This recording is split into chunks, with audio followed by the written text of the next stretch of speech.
Muito bem, agora nós vamos realizar o Evangelho no Lar de acordo com os ensinamentos do Chico Xavier. O Evangelho no Lar, ele não foi criado pela doutrina espírita, ele foi criado pelo Francisco Cândido Xavier sob inspiração dos seus mentores. Então é uma coisa made in Brasil, é coisa nossa aí. E o Chico Xavier ensinou as pessoas a fazer o Evangelho no Lar utilizando o Evangelho de Jesus. O Evangelho de Jesus não compreende só os evangelhos sinóticos, não. Mateus, Marcos, não são só os 4 evangelhos, mas sim tudo relacionado ao Evangelho. Atos dos Apóstolos, de certa forma, também é um evangelho, se levar, tiver esse olhar mais teológico sobre o assunto. Então, para fazer o Evangelho no Lar, você tem que ter ensinamentos crísticos, pode ser bíblicos, ou o Evangelho segundo o Espiritismo nas suas mãos. O Evangelho segundo o Espiritismo não contempla todo o Evangelho, todo o ensinamento de Jesus, porque foi uma intenção. O Evangelho segundo o Espiritismo foi criado pelo mestre Kardec com a intenção de deixar a doutrina espírita menos técnica. Ela estava muito científica demais, muito filosófica demais. A preocupação do Allan Kardec era exatamente esse excesso de filosofia e cientificidade esfriar o coração das pessoas, eles se tornarem robôs doutrinários. Então ele pensou, eu vou inserir um conteúdo moral que dê às pessoas a oportunidade delas se religarem ao sagrado. Então ele pensou no Evangelho alguns fragmentos morais do ensinamento que Jesus colocou aqui, o que, na opinião dele, dos mentores dele, tinha mais a ver com o lado moral. Então ele criou o livro Evangelho segundo o Espiritismo.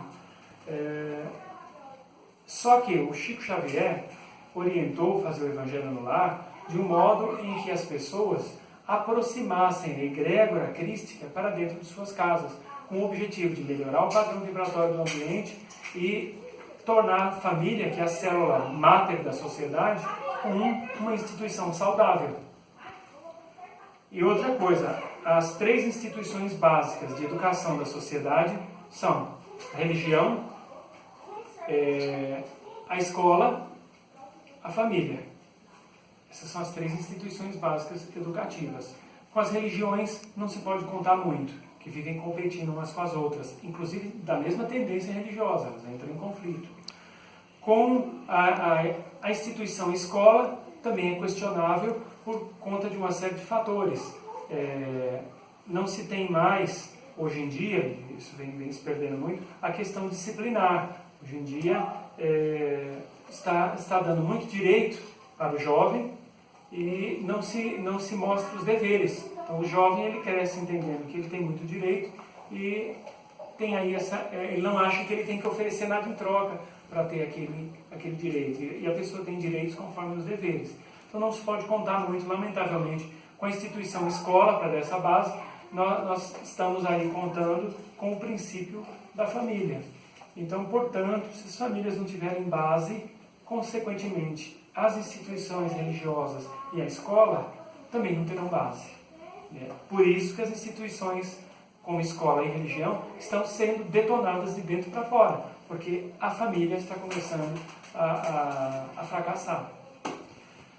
O Evangelho no Lar ele traz essa força que está faltando para a família salvar a sociedade. A tábua de salvação da sociedade não está na escola, não está na religião, está na família. Bom, como fazer o Evangelho no Lar corretamente? Não somos os donos da verdade, estou aqui apenas reproduzindo o ensinamento primário de quando começou, o ensinamento pioneiro de quando começou o Evangelho no Lar. Para fazer o Evangelho no Lar, primeiramente você tem que fazer uma prece. Eu não sei fazer uma prece, não tenho prática com isso. Muito bem, você não tem prática em fazer prece? Não. Então você vem aqui no seu livro Evangelho segundo o Espiritismo, capítulo último, que é o capítulo 28, e vai ter aqui prece para começo da reunião. Pode vir aqui a nossa câmera Guel, mostra aqui. Item 6. Prece para começo da reunião. Capítulo 28. Prece para começo da reunião. Você simplesmente vai fazer a prece que está aqui. Vamos começar.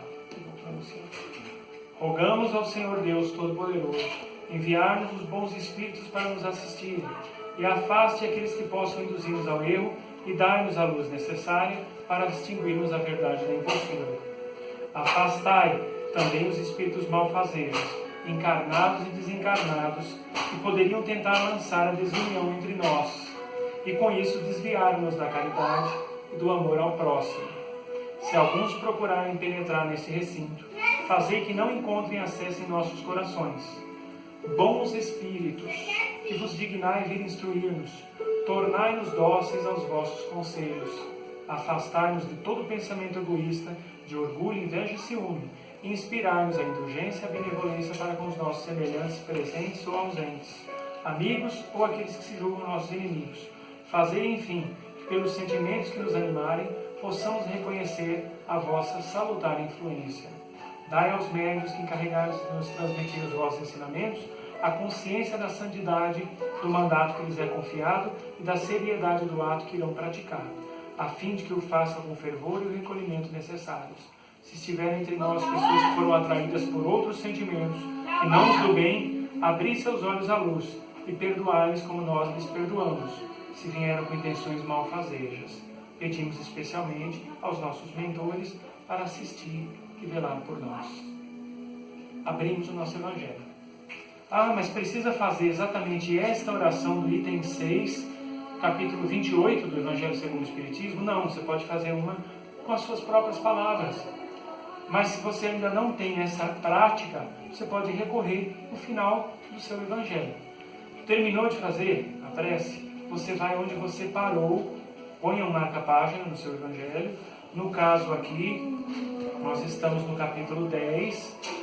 Então você vai dizer o seguinte, em voz alta: do Evangelho segundo o Espiritismo do Mestre Allan Kardec. Você tem que fazer esse enunciado. Do Evangelho segundo o Espiritismo do Mestre Allan Kardec, capítulo 10, item 18. Basta continuar de onde paramos, no item 18? Não. Senão você não estará fazendo o Evangelho no lar. Você tem que procurar o item no seu Evangelho, pode até aproximar aqui a nossa câmera Guel. Estava aqui no Evangelho segundo o Espiritismo, capítulo 10, item 18. Só que não tem nada de Evangelho aqui. Para fazer o Evangelho no lar, eu tenho que procurar onde está o Evangelho do capítulo. Então eu vou procurar o Evangelho do capítulo, aqui tem um. Eu posso usar também esse aqui se eu quiser, do item 9. Posso pegar esse trecho do Evangelho do item 7, fica a meu critério. Posso utilizar esse do item 5 ou qualquer um desses. Vou escolher aqui, esse do meio. Mateus capítulo 6, versículo 14 ao 15.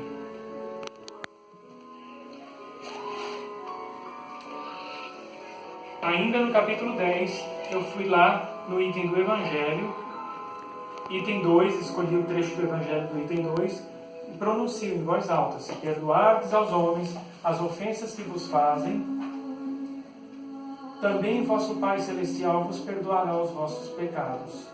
Mas se não perdoardes aos homens, tampouco vosso Pai vos perdoará os vossos pecados. Mateus capítulo 6, versículo 14 e 15. Preciso fazer esse enunciado? Preciso. Vou lá no item 18, agora sim, onde meu marca-página estava parado, e vou fazer uma leitura sobre o capítulo. O trecho que eu parei foi o item 18. Então vamos continuar nosso Evangelho, que paramos na semana passada, aqui a partir do 18. Encontrou? Eu vou fazer a leitura aqui do primeiro parágrafo. Quer fazer do segundo? Eu faço. Então vamos lá. Ouçam, hein? Queridos amigos, sede severos para vós mesmos, indulgentes para as fraquezas alheias. Tem um Evangelho ali, se quiserem, tá bom? Atrás do... Quer, não? Essa é também uma forma de praticar a santa caridade, que bem poucos observam. Todos vós tendes más tendências a vencer, defeitos a corrigir e hábitos a modificar. Todos vós tendes um fardo mais ou menos pesado que alijar para subir ao cume da montanha do progresso. Por que, pois, ser tão clarividentes quando se trata do próximo e tão cegos quando se trata de vós mesmos? Quando deixareis de notar no olho do vosso irmão um argueiro que o fere, sem perceber a trave que vos cega e vos faz caminhar de queda em queda? Crede nos espíritos dos vossos irmãos. Todo homem bastante orgulhoso para se julgar superior em virtudes e méritos, e aos irmãos encarnados, é insensato e culpado, e Deus o castigará no dia da sua justiça. O verdadeiro caráter da caridade é a modéstia e a humildade, e consiste em não se verem superficialmente os defeitos alheios, mas em se procurar destacar o que há de bom e virtuoso no próximo. Porque se o coração humano é um abismo de corrupção, existem sempre nos seus mais ocultos refolhos os germes de alguns bons sentimentos, centelhas ardentes da essência espiritual. Espiritismo, doutrina consoladora e bendita. Felizes os que te conhecem e empregam proveitosamente os salutares ensinos dos Espíritos do Senhor. Para esses, o ensino é claro, ao longo de todo o caminho, que eles podem ler essas palavras, que lhes indicam a maneira de atingir o alvo. Caridade prática, caridade para o próximo, como para si mesmo.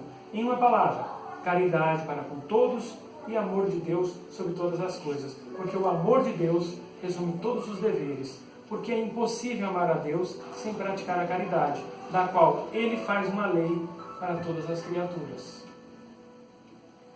Acabou aí o Evangelho? Não. A partir daí, você pergunta para quem estiver contigo o que sentiu no coração sobre isso aí. Qual a importância disso? Eu posso até começar dizendo o seguinte: eu gostei muito dessa passagem aqui que diz: Espiritismo, doutrina consoladora e bendita. Felizes os que te conhecem e empregam proveitosamente os salutares ensinos dos Espíritos do Senhor. Felizes os que empregam os salutares ensinos. Aqui não está dizendo para levar o pé da letra. Aqui não está dizendo felizes os que fanatizam.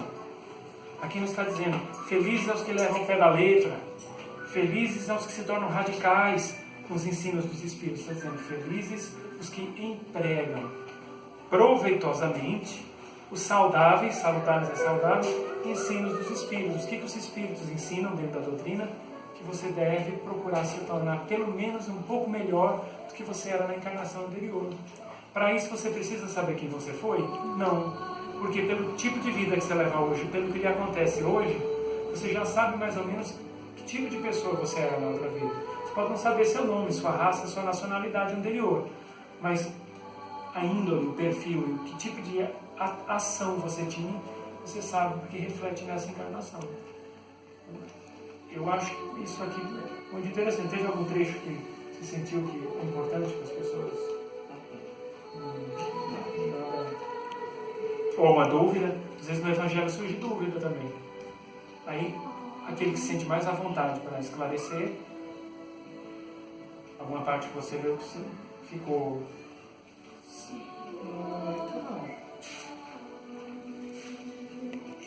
Procurando aqui a parte que nós lemos sobre o Evangelho: se perdoardes os homens as ofensas que vos fazem. Essa parte de Mateus capítulo 6, versículo 14 ao 15, fala também muito na questão do perdão. O que os Espíritos ensinam? Olha, o trecho que eu peguei aqui não foi por acaso. Aqueles que empregam proveitosamente o ensino dos Espíritos do Senhor. O que se ensina muito?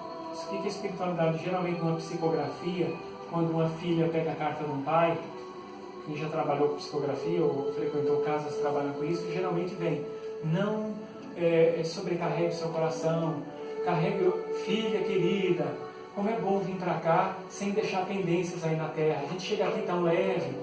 Está querendo dizer o quê? Perdoa. Não traz para cá nenhum ressentimento, deixa tudo aí. Não foi aí que tudo começou? Larga aí. Independente do tipo de espírito ser evoluído ou não, sempre a mensagem que fica: não carregue peso desnecessário no seu coração. Ensinamentos. O perdão é muito mais um benefício para quem perdoa do que para quem é perdoado.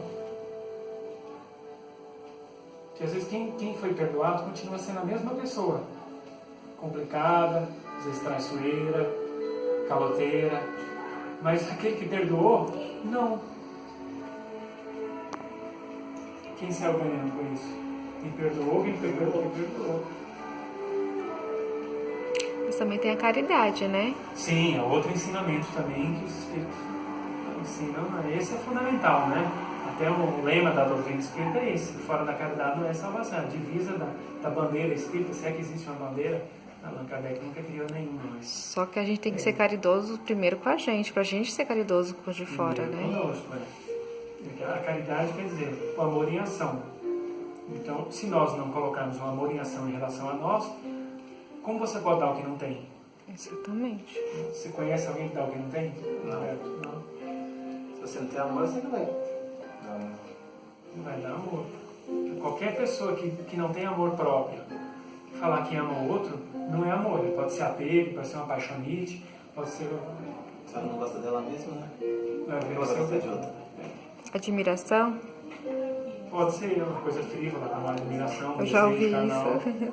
Mas uma coisa passageira, no caso. E uma pergunta que eu acredito que todo mundo vai ter.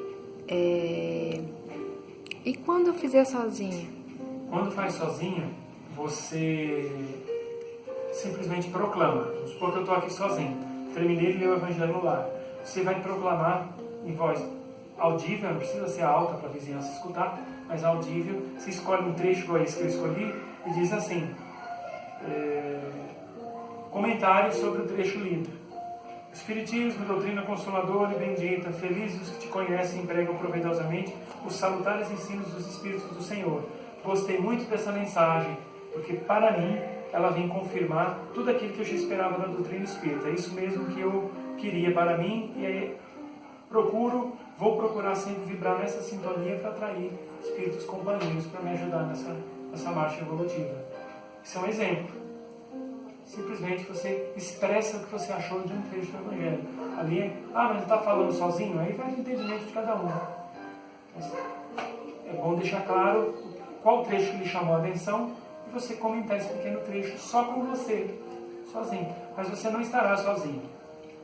Pode ter certeza, tem vários amigos espirituais ali lhe incentivando. Ao fazer o Evangelho no lar, você está abençoando o seu lar e, consequentemente, essa luz vai se expandir também para todo o quarteirão ou para toda a torre que você mora no seu condomínio ou até o condomínio inteiro. Temos que fazer em horário, dia? Boa pergunta. Não é necessário ser feito no mesmo dia e no mesmo horário. É ensinado por aí que você tem que escolher um dia da semana e um horário, porque os espíritos de luz são neuróticos e levam a risco essas coisas. Os espíritos de luz não são neuróticos nesse ponto. Você faz na hora que você quiser, na hora que der para você, porque os espíritos de luz sabem da sua necessidade, sabem das suas possibilidades, dos seus compromissos sociais e familiares. Muitas vezes um filho se machuca ou uma pessoa precisa muito de você atrasa, não consegue chegar do serviço no horário e nem só por isso eles vão sair jogando os braços para cima dizendo: não vou voltar mais aqui não, porque essa pessoa não tem pontualidade. Na hora que você sentar, fizer seu Evangelho no lar, se aqueles mesmos benfeitores de antes não puderem estar lá, pode ter certeza que outros 2 ou 3 vão estar e vão ficar muito felizes por você estar fazendo seu Evangelho na hora que deu para você fazer. Então, isso é neurose. As pessoas, elas fazem isso com Deus, não vão fazer com os bons espíritos. Elas associaram, pegaram as imperfeições delas e jogaram as imperfeições para Deus. Quando diz: a mão de Deus cairá sobre os nossos inimigos e esmagará. Desde quando Deus está preocupado em esmagar alguém? Mas quem queria esmagar, na verdade, era ele. Então ele associa as fraquezas dele a Deus. As pessoas fazem isso com Deus, não vão fazer com os bons espíritos. Tipo, eu sou um neurótico, comigo as coisas têm que ser desse jeito, então eu vou dizer que os bons espíritos também são desse jeito. Tem que ser ali no mesmo dia, naquela hora, senão eles vão embora, batendo o pezinho com raiva e não volta mais. É isso que é ensinado por aí. Mas isso não acontece. A hora que você abrir seu Evangelho, fizer seu Evangelho no lar, os bons espíritos vêm. Não precisa ser no mesmo dia e hora da semana. Tem que ser uma vez só por semana. Você faz todo dia, faz dia sim, dia não. Faz uma vez por semana. Pode ser feito em casa também. Pode ser feito no local de trabalho. Onde você achar que deve. Pode ser feito num bosque. Vou lá pro bosque andar, vou abrir meu Evangelho.